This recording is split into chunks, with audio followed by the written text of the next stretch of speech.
तंबाखू नको खाऊ रे. तंबाखू आणि धूम्रपान निषेध आहे. नमस्कार मित्रांनो, welcome to my vlog blog काय म्हणतात तर तुमचं स्वागत आहे. आजचा विषय काय आहे, राईट आहे भाऊ ना, की मुलींच्या लग्नाबद्दलच्या अपेक्षा काय असतात त्या आहेत ऍक्च्युअल मध्ये. तुम्ही आमचा भाऊ आहे मागं बसलाय, त्यानं आता मला म्हणजे व्हिडिओ चालू करायसाठी प्रश्न विचारला की त्याची एक मैत्रीण आहे कोणतरी, की तिची लग्नाबद्दलच्या अपेक्षा काय, की नवऱ्याला उमेश सर महिना 5 लाख रुपये पगार पाहिजे. काय म्हणजे तुमचं काय मत आहे? तिचं शिक्षण मुलीची अपेक्षा नसते, मुलीची आईची अपेक्षा असते. नाही आई वडिलांची अपेक्षा असणार की सर. अरे पण मग तुमच्या चांगल्या घरात पोरगी द्यावी ही प्रत्येकाची अपेक्षा असणार. पण खरं तुमच्याकडे पहिले काय आहे का बघा ना. तसं नाही. हा ते महत्वाचं आहे. कसं आहे, आता सगळ्यांना राग येण्यासारखी गोष्ट आहे ही, की बाबा आता मी बोललो तर वाद बी व्हायची गोष्ट आहे याच्यामध्ये, की कसं होतंय की तुमच्या घरामध्ये ऍडजस्ट फॅन नसतोय, खरं नवऱ्याच्या घरामध्ये एसी पाहिजे AC. पोरींना यस पाहिजे. मग आणि आता जाऊ दे, एखाद्या ठिकाणी पोरगी बघायला गेलोच तर त्यांचं काय म्हणणं असतं की सरकारी नोकर वर्ग पाहिजे. त्यांचं बरोबर आहे ऍक्च्युली, सरकारी नोकर वर्ग पाहिजे. का पाहिजे? कारण फिक्स जॉब आहे ना, हो. फिक्स सॅलरी आहे, म्हणजे त्यातनं तुम्हाला सिक्युरिटी आहे की बाबा जरी जॉब जाऊ शकत नाही, त्यांची मुलगी नांदेल. हा, की व्यवस्थित राहील तिथं हा. वगैरे सगळं. पण आता राहिल्यात कुठे सरकारी नोकऱ्या?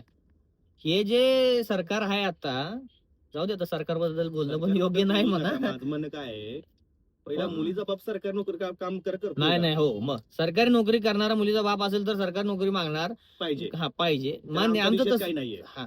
पण आता आमच्यासारख्या गरीब व्यावसायिकांनी काय करावं? आता व्यावसायिक हा गरीब नसतो कधीच, हे लक्षात ठेवा. कारण तो स्वतःच्या पायावर उभा राहतो, तो शून्यातनं विश्व निर्माण करतो. बरोबर आहे. हा, फक्त त्यात त्याला साथ देणारी मुलगी भेटली पाहिजे.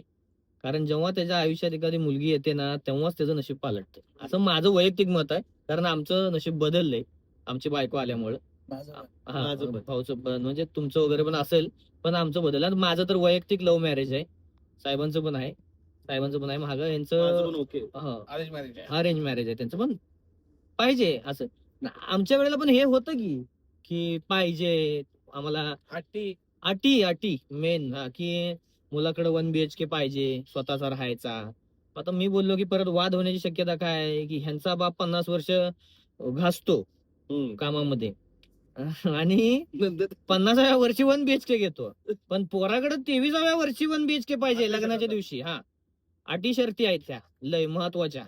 गाडी पाहिजे, ही पोरगी रिक्षातनं, बसमधनं, एसटीतनं फिरती वखत.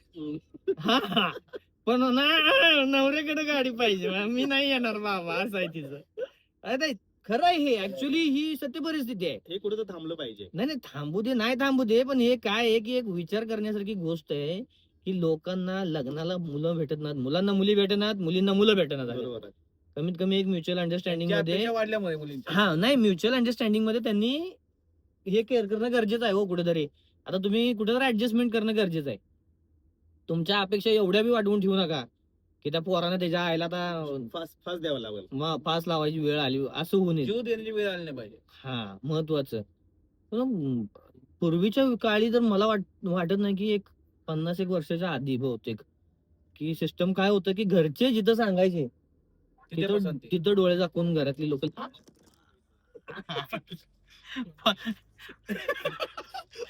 पाळण्यात लग्न बंद झाली, पाळण्यात बालविवाह बंद झाला.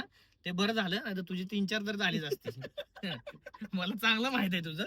त्यामुळं ह्या बाबतीत तुम्हाला काय वाटतं एकदा नक्की कमेंट करून सांगा. मी काय फक्त मुलींची बाजू घेतोय किंवा मुलांची बाजू घेतोय अशातली गोष्ट नाही, पण हा सध्या जे सत्य त्या अनएम्प्लॉयमेंट पेक्षा मोठा मुद्दा आहे हा. नॉट मॅरेज वाला पैसा. हा, लय मोठा मुद्दा आहे की ह्याच्यासाठी काय सुचवता येईल ते पण. आणि कसं माहितीये काय, मध्यस्थी जे असतात ना ते लय फुगवून सांगतात. ज्यांची नाही झाले त्यांना कमेंट करायला सांगा, आपली झालीत सगळ्यांची. ज्यांची झालेत ना त्यांनी परत एकदा करायचं असेल तर ते धनंजय पवाराला संपर्क करा, ते तुमची मोडून देतोय, मी तुमची जोडून देतो, काळजी करू नका. पण ऍक्च्युली हा विषय आहे बघा, म्हणजे पटला तर घ्या, नाही पटलं तर द्या सोडून. बाकी काय, तुम्ही ज्यांच्यासाठी हा मुद्दा मांडलाय, ज्यांचे आता लग्न होत नाहीत, त्यांना कमेंट करायला सांगा. नक्की कमेंट करा मित्रांनो. आणि लग्नाला बोलवा, आता लग्नाला चाललोय आम्ही 100% येणार, काळजी करू नका. याय जायचं गाडी भाडं दिलं तरी सुद्धा येणार, नाही दिलं तरी सुद्धा येणार. आता हे तर कुठे दिलंय मला. चला, स्टे ट्यून राहा.